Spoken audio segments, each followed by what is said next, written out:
1 part glue stick, 1 part Post-it note, and I'm just going to put a little glue around my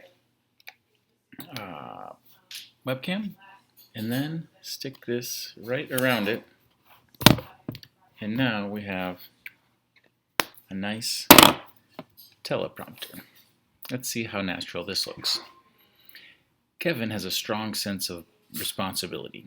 He's willing to speak up for the good of the group and naturally serves others without being asked or without any expectation of something in return.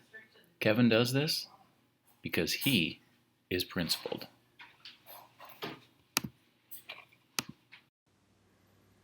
Alright, looks like that worked pretty well. To summarize, you're going to need a glue stick, some scissors, a Post-it note,